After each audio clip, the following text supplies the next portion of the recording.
Bienvenue sur Calais dans la roue. C'est lundi et on revient sur l'actu cycliste de la semaine passée avec le top 5 des performances et un flop. Pour les mentions honorables, la performance de Georg Zimmermann sur le Tour des Abruzzes est à souligner. L'Allemand a remporté sa première course à étapes en étant très constant les 4 jours, finissant notamment deuxième de l'étape Rennes.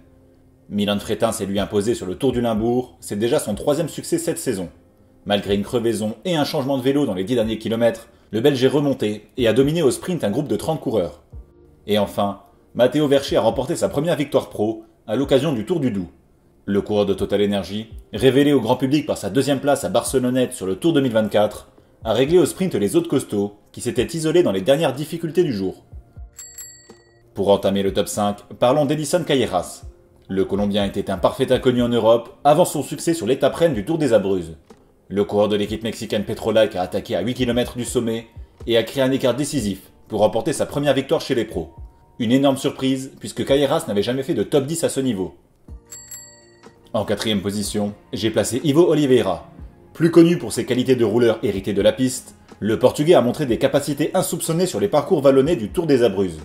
Il a d'abord profité de la présence de ses leaders Alessandro Covi, vainqueur de la première étape, et Pablo Torres dans le groupe des favoris, pour sortir à 1,5 km de la ligne et s'imposer en solo le deuxième jour. Et sur la quatrième étape, Oliveira était dans l'échappée matinale avec 7 coureurs, dont Stuart Bax.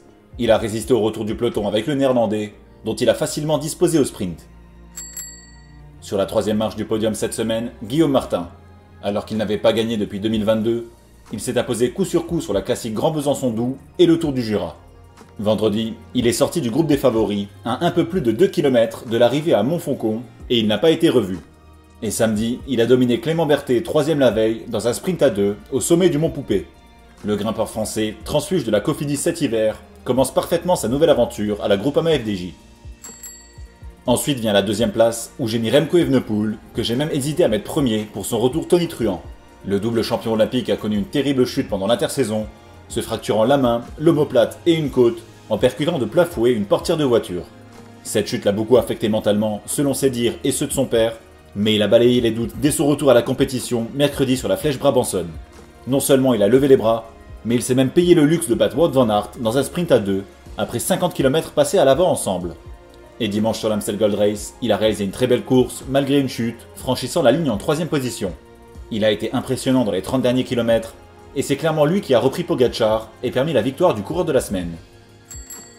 Et donc en top 1, la surprise du chef, Matthias Kjelmose, superbe vainqueur de l'Amstel Gold Race devant deux immenses champions. Le Danois était très fort, partant seul à la chasse de Pogačar avant de collaborer avec Remco pour revenir sur la tête. Il a été stratège sur la fin, limitant ses relais pour conserver de l'énergie en vue du sprint qu'il a dominé de justesse. Kjelmose remporte la plus grande victoire de sa carrière avec un scénario mémorable, digne des plus grandes éditions de l'Amstel. Pour le flop de la semaine, je n'ai pas de mention honorable et c'est Wout van Aert que je désigne. Sur la Flèche Brabançonne, pour la deuxième fois en quelques semaines après à travers la Flandre, Van Aert a perdu un sprint qui était largement à sa portée et passe à côté d'une victoire de prestige. Après Neilson Powless, c'est Remco Evenepoel qui a eu raison du natif d'Herentals, qui gagnait en 2021 le sprint massif sur les Champs-Élysées. Van Aert semble avoir perdu sa pointe de vitesse en ce début de saison 2025 et il va devoir se ressaisir, aussi bien physiquement que mentalement. Sa quatrième place au sprint sur l'Amstel devant Michael Matthews est déjà un premier pas dans la bonne direction.